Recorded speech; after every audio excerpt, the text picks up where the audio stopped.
نبی اکرم صلی اللہ علیہ وسلم نے ایک مرتبہ 3 دفعہ قسم کھائی،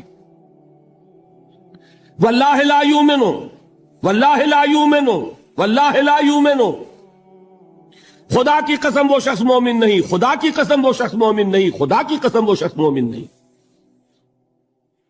واقعہ یہ کہ ہم تصور نہیں کر سکتے کہ صحابہ کیسے لرز گئے ہوں گے، کانپ اٹھے ہوں گے، کون وہ بدبخت ہے، کون وہ شقی ہے جس کے بارے میں اللہ کے رسول 3 دفعہ قسم کھا کر فرما رہے کہ وہ صاحب ایمان نہیں۔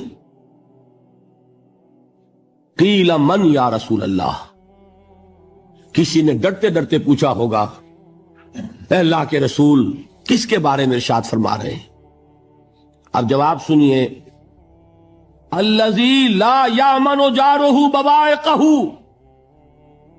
وہ شخص کے جس کی ایذا رسانی کی وجہ سے، جس کی بدخلقی کی وجہ سے اس کا پڑوسی امن میں نہیں ہے۔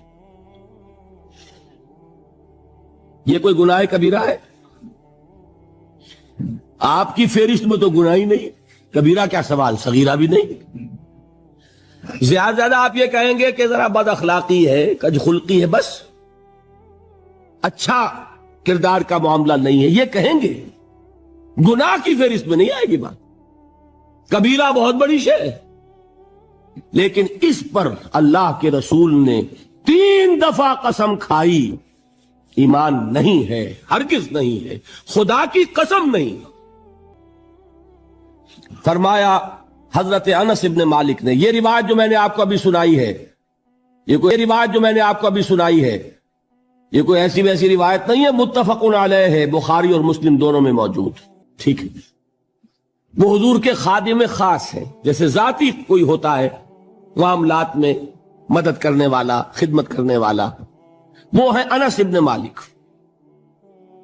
چونکہ ان کا تعارف ہو گیا ہے رضی اللہ تعالیٰ عنہ، تو ایک بات پہلے اور سنا دوں، جو بچہ اپنے اس بچپن سے لے کر 9 برس کی عمر تھی جب آئے حضور کے پاس، انتقال کے وقت عمر کتنی ہوگی؟ 19 برس، 10 برس حضور کی خدمت میں رہے۔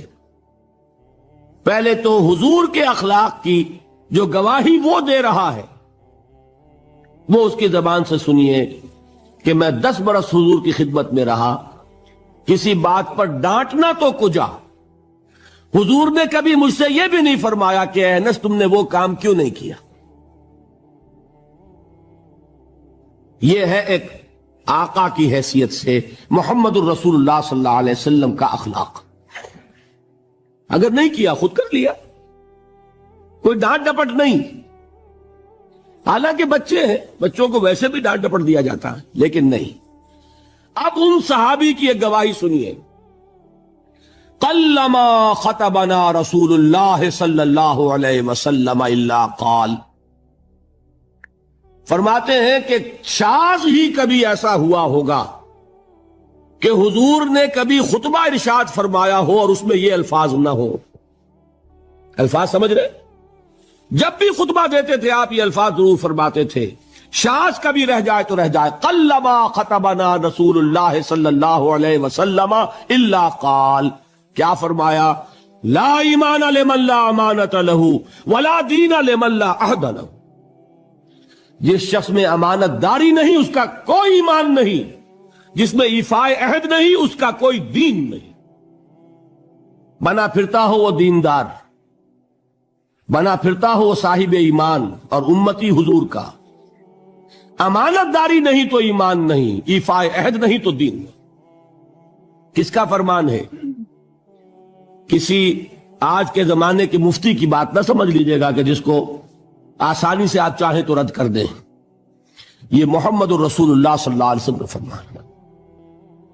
پھر ایک متفق علیہ روایت بخاری اور مسلم کی، راوی پھر کون ہے؟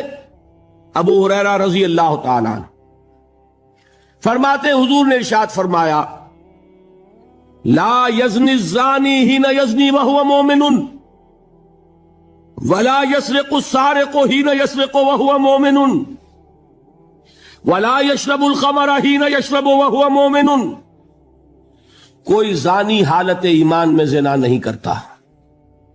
کیسے ممکن ہے؟ ایمان ہو اور زنا ہو جائے، پھر وہ ایمان دھیلے کا ہوا؟ کیا قدر و قیمت اس ایمان کی؟ وہ تو اٹھا کر پھینک دینے کی چیز ہے۔ ایمان اور اخلاق پہ اثر انداز نہ ہو، ایمان اور کردار کو نہ بدلے، ایمان اور عمل کو نہ بدلے تو کس مرض کی دوا؟ پھینکو اٹھا کر۔ نہیں ممکن کہ ایمان ہو اور زنا ہو، نہیں ممکن کہ ایمان ہو اور چوری ہو۔